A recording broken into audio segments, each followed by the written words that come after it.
In a bustling backstage corridor, the hum of guitars and the shuffle of restless boots fill the air. Tension hovers around the stage door.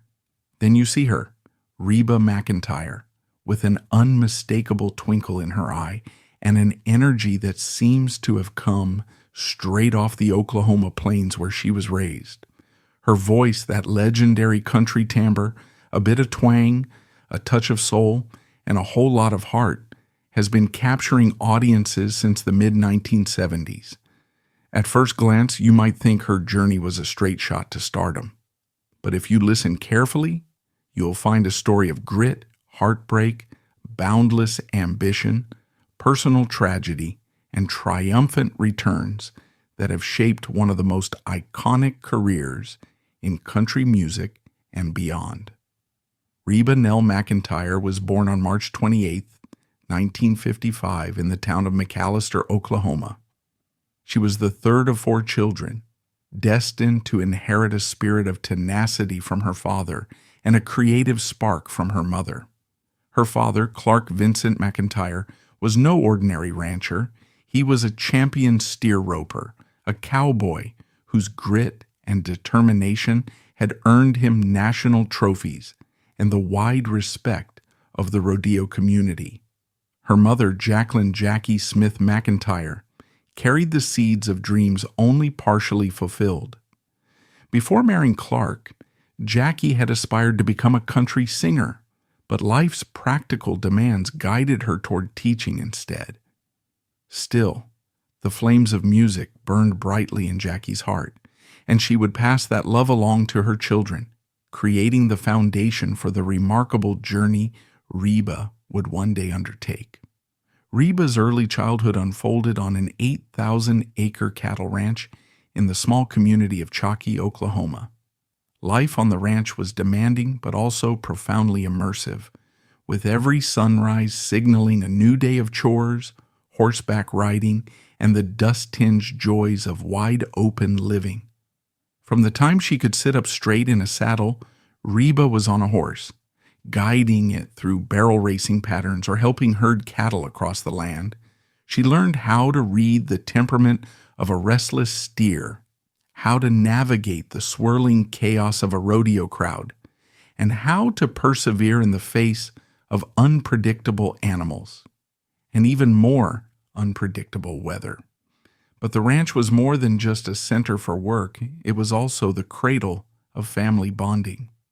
Reba joined her siblings, Alice, Paik, and Susie, in song, practicing harmonies under Jackie's careful instruction. The 4 of them were informally known as the Singing McEntires, and they performed at local events in and around Chalky. Their sets often included gospel pieces, classic country tunes, and occasional patriotic numbers whenever the local crowd called for it. Even from these earliest performances, Reba stood out for the raw, lively power in her voice. She didn't just sing on key, she seemed to channel an entire world of feeling through her music, a sense of electric sincerity that made listeners sit up and pay attention. That spark of talent flickered into something brighter and more focused in 1974, when Reba had the chance to sing the national anthem at the National Finals Rodeo. For a 19-year-old who had grown up steeped in rodeo culture, it was already a dream scenario, a prestigious moment in front of a huge crowd. But fate had more than applause in store for her that day. Among those listening was Red Steagall, a country singer-songwriter and performer known for his sharp eye for undiscovered talent. He heard Reba's voice resonate across the arena, capturing both the power of the moment and a soulful authenticity that most young singers struggled to reach. Intrigued, Steagall reached out to her, eager to guide this young Oklahoman into the world of professional country music. That chance meeting was like a key sliding into a lock. Soon enough, doors would swing open to a life Reba had never quite dared to envision for herself. By 1975, Steagall had helped Reba secure her first recording contract with Mercury Records. At this point, she was only 20, a small-town girl stepping cautiously into the bustling corridors of the music business. But there was no turning back. That same year, she made the bold move from her familiar Oklahoma roots to Nashville, the beating heart of country music, where she would begin to navigate recording sessions, label meetings, and the intense demands of a commercial music career. The transition was thrilling and daunting all at once. She was still a young woman coming to terms with the swirling pace of a professional environment, yet she carried within her the grit of a rodeo champion's daughter. If she could handle a half-ton steer, she could handle the often unforgiving world of Nashville studios and promotional circuits. At the age of 21, in June of 1976, Reba took another huge step in her personal life. She married Charlie Battles, a 31-year-old rodeo champion and rancher. Being married to Charlie meant Reba was no longer just a wife. She was a stepmother to his two sons, Lance and Cotty, something that instantly expanded her sense of responsibility and family. They settled on a ranch near Stringtown, Oklahoma, which kept her close to the land she loved but also pulled her somewhat away from the daily hustle of Nashville. The marriage was filled with the usual complexities of blending families and chasing big dreams, but initially it seemed like a solid partnership. The first years of their marriage also coincided with Reba's early stumbles and learning curves in the recording industry. In 1977, she released her debut album, Reba McEntire. Though it failed to make a significant commercial splash, it laid the groundwork for what was to come. Mercury released a few singles, including I Don't Want to Be a One-Night Stand, which hinted at Reba's potential, but did not yet catapult her into the top tiers of country radio.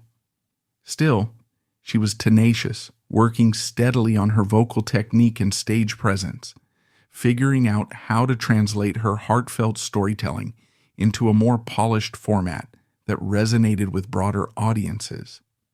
It was also around this time, back in 1980, that a young steel guitar player named Narvel Blackstock joined Reba's touring band. Initially, their relationship was purely professional. She was married, after all, and entirely focused on finding her place in the music landscape. Narvel was just another fixture in her expanding circle, someone she greeted cordially, worked with when scheduling gigs and performances, and barely thought of outside the context of the band.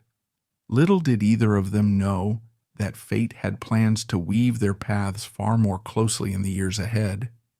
Reba's tenure with Mercury Records lasted until 1984, at which point she made a bold jump to MCA Records. The transition was a leap of faith, driven by the sense that her traditional country roots and her new label's vision could be more closely aligned. Almost immediately, she began to craft the signature sound that would define her, a nod to the neo-traditional style that drew from the classic heartbreak and honky-tonk of country's golden age, but with a modern edge that fit the changing tastes of 1980s radio listeners. Her 1984 album, My Kind of Country, was a watershed moment.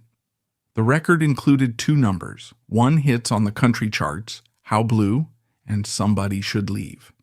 Suddenly, the industry took serious notice. This was the Reba McEntire the fans had been waiting for, the girl from Oklahoma with a voice that could soar and break hearts all at once, delivering songs that felt authentic and immediate. By 1986, Reba was in full flight, releasing Whoever's in New England, an album that would win her a Grammy Award. This milestone established her not just as a rising star, but as a genuine powerhouse in the country music world. That same year, she was named Entertainer of the Year by the Country Music Association, CMA, a prestigious honor confirming that her dedication, vocal prowess, and on-stage charisma had earned her a top spot among country's elite. But personal triumphs and professional growth can sometimes strain a marriage. By 1987, after more than a decade together, Reba and Charlie parted ways. The cracks that had formed were said to include issues of jealousy over her blossoming career.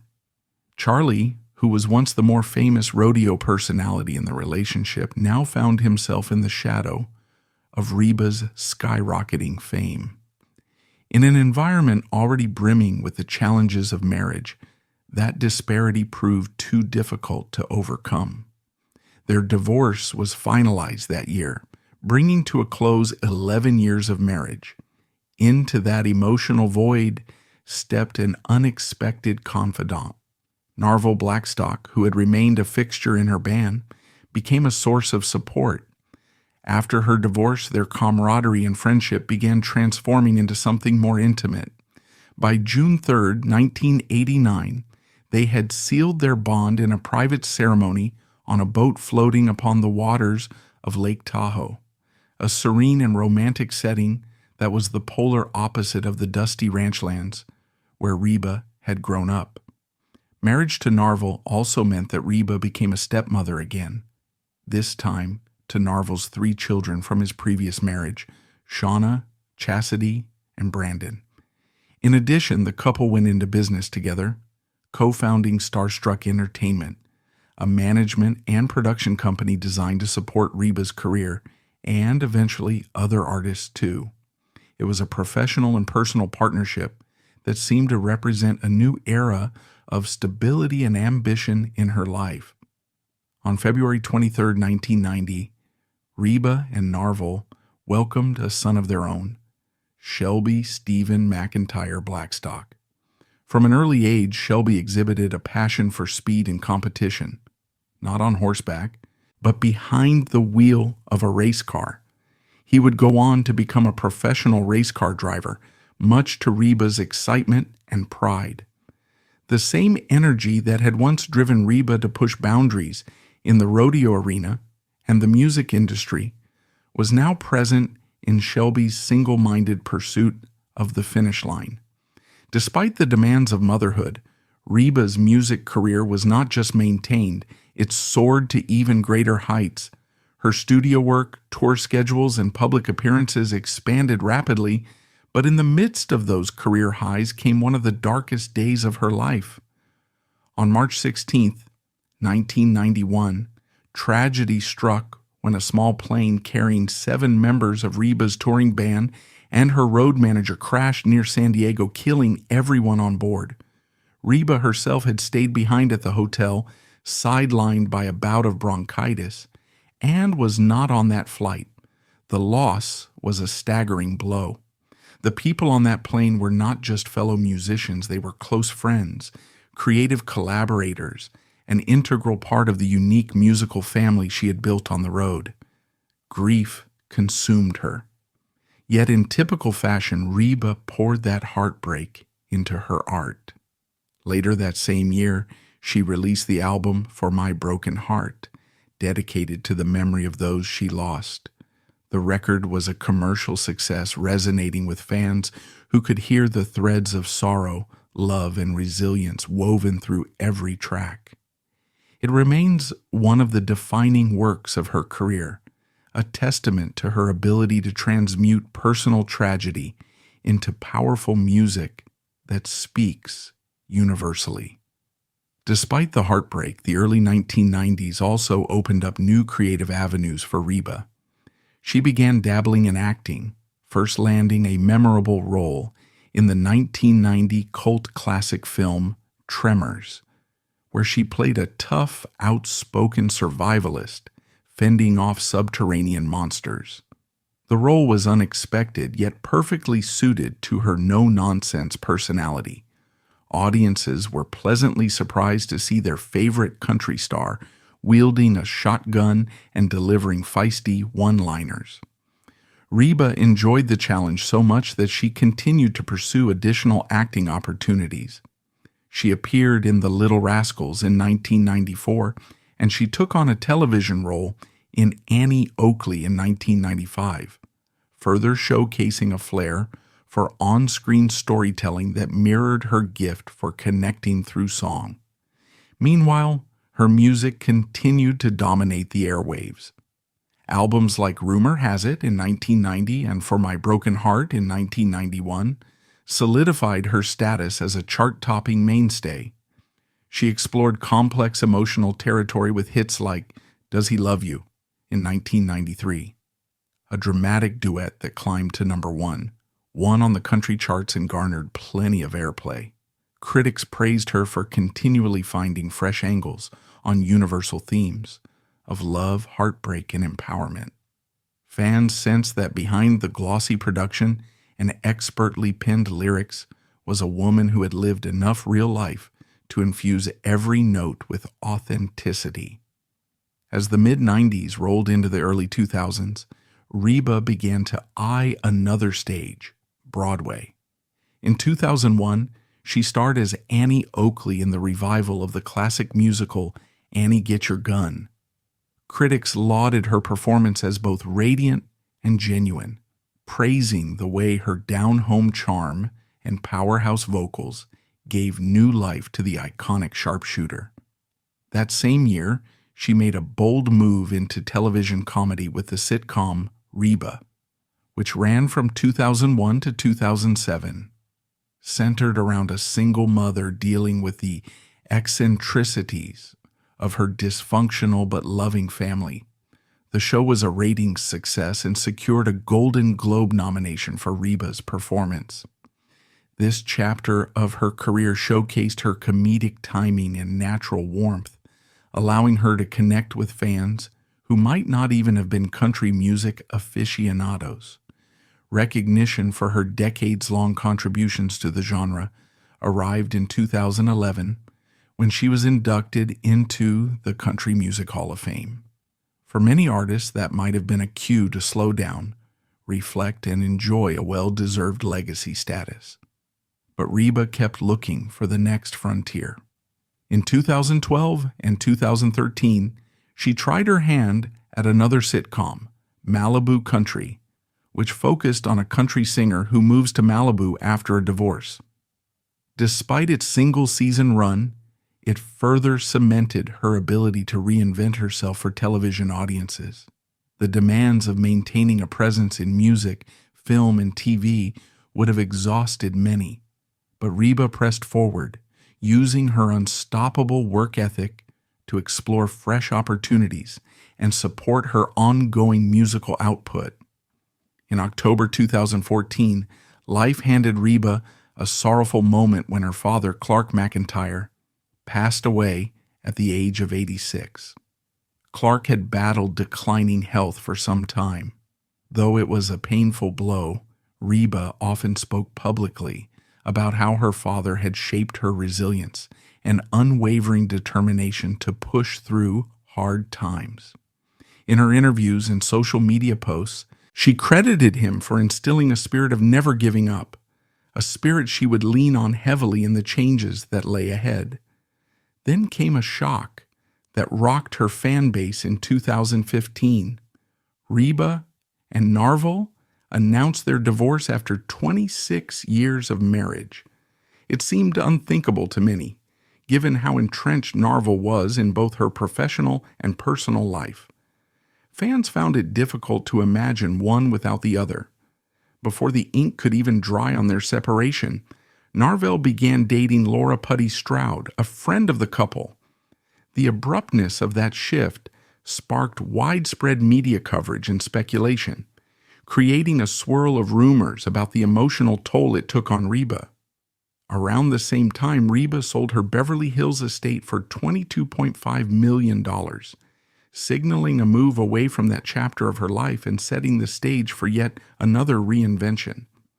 In 2017, she released a gospel album titled Sing It Now, turning toward faith-based music as a new creative outlet. The album not only revealed the depth of her spiritual convictions, but also showcased yet again her willingness to expand beyond the boundaries of mainstream country. Her business ventures were similarly evolving. That year, she sold Starstruck Farm in Tennessee for $5 million, reconfiguring her real estate holdings and focusing on new priorities. She also entered a relationship with Anthony Skeeter Lasuzo, a retired geologist and wildlife photographer, which began in 2017. They spent time together traveling, enjoying nature, and finding solace in one another's company, a much-needed break from the intense scrutiny that often accompanied her public life. Another high honor arrived in 2018 when Reba was recognized with the Kennedy Center Honors, one of the United States' most prestigious cultural awards. The ceremony was a night of emotional tributes and star-studded performances, all celebrating Reba's remarkable impact on American music and entertainment. She seemed genuinely moved to be in such esteemed company, grateful to stand among icons, and reflect on how far she had come from those days ranching cattle in Chalky. In 2019, she released Stronger Than the Truth, signaling a return to her traditional country roots. Critics and longtime fans cheered the album for its authenticity and emotional breadth. It felt like a fitting way to close out the decade, a declaration that, in spite of personal and professional upheavals, she remained anchored in the heart of country music. By the end of the year, however, her relationship with Skeeter had ended. True to her nature, Reba forged ahead, embracing change even when it arrived unbidden. Then, in March 2020, another profound loss shook her world when her mother, Jackie, passed away at the age of 93 after a battle with cancer. Jackie's legacy was immense. She had been the one who first introduced Reba to the wonders of singing, the one who had nurtured that raw, natural talent and turned it into something unstoppable. Losing her mother meant saying goodbye to one of her earliest pillars of support and creativity. During that same year, as the COVID-19 pandemic forced the world into quarantine, Reba found solace in a renewed connection with Rex Linn, an actor she had known casually since 1991. The two began talking more frequently, sharing stories and laughter during a time of global uncertainty. Their bond quickly deepened into a serious relationship. In interviews, Reba lit up whenever she spoke about Rex, describing him as someone who brought genuine joy, friendship, and partnership into her life. Not one to remain idle, Reba ventured into podcasting around this time, launching Living and Learning with Reba McEntire. On the show, she dove into everything from lessons learned in show business to spirituality and relationships. She invited an array of high-profile guests, including the iconic Dolly Parton, to join her in heartfelt conversations. It was a format that suited her well, allowing fans to hear the more introspective side of a star whose life seemed to be in constant motion. In 2022, her son Shelby made headlines of his own by marrying Marissa Branch, ushering in a joyous new chapter for the McEntire Blackstock family. Reba was over the moon to welcome Marissa into the fold, taking to social media to celebrate the union and share her trademark warmth.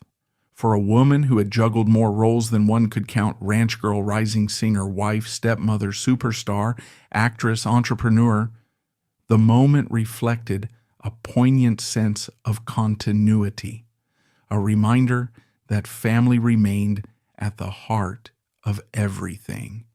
And then 2023 arrived with even more endeavors. Reba published Not That Fancy, a book that blends recipe curation with personal anecdotes and life lessons. Fans and culinary enthusiasts flocked to pick up a copy, drawn by the promise of down-to-earth cooking tips sprinkled with the wit and candor only Reba could provide. Simultaneously, she opened Reba's Place in Atoka, Oklahoma, a venture that combined her love of music and cuisine. Part restaurant, part performance venue, it represented Reba's vision for a space where people could enjoy good food, good music, and good company, hallmarks of her own upbringing. Even while juggling these new projects, she found time to return to the spotlight of primetime television, taking on a coaching role on The Voice. The chance to mentor aspiring singers felt like a natural evolution, allowing her to channel the guidance her mother had once provided to a younger Reba, now paid forward to the next generation of hopefuls eager to break into the industry. With 2024 came another surprise, Happy's Place, an NBC series in which she was cast as Bobby, the determined and witty owner of a local bar. The role seemed perfectly tailored to her blend of comedic timing, musical sensibility, and authentic country charm. Rumors swirled that she was also working on new music tied into the show's themes, a synergy of her acting and singing talents reminiscent of her earlier crossovers in film and television. Despite decades in show business, Reba's creative well was far from dry. Each new opportunity only seemed to spark that characteristic gleam in her eye, the one that said she was still as excited about performing as ever. Now 70 years old, Reba McEntire stands firmly as an icon in the entertainment industry. 50 years have passed since she first recorded with Mercury, a half-century that has seen the music world transform multiple times over. Throughout these waves of change, Reba's unwavering presence has remained, her voice continuing to ring out across radio stations, concert halls, and television broadcasts. Over 60 million records sold, 24 #1 singles, 1 hits, multiple Grammy Awards, CMA and ACM accolades, and a net worth hovering around $95 million. Yet these achievements only scratch the surface of her influence. She has invested in real estate, launched a successful management company with Starstruck Entertainment, developed her own fashion lines, and now oversees a growing empire of restaurants. Her brand isn't just her name. It's a promise of authenticity, warmth, and relentless optimism. In the hearts of her fans, she remains the voice that carried them through lonely nights, the actress who made them laugh at life's absurdities, and the Oklahoma Spitfire who showed that a rodeo champion's daughter could become a global sensation. She wears her legacy lightly, but it's there. A brilliant tapestry woven from a half-century of consistent artistry, unwavering determination, and the warm spirit of someone who never forgot where she came from. No one can know exactly what the future holds for Reba McEntire, but the threads she's woven thus far suggest it will be filled with the same creativity, passion, and authenticity that have marked every phase of her life. As the spotlight continues to shine, the fans chant her name, and the younger generation looks to her for guidance. Reba stands at the center of it all, proof that legends aren't merely born.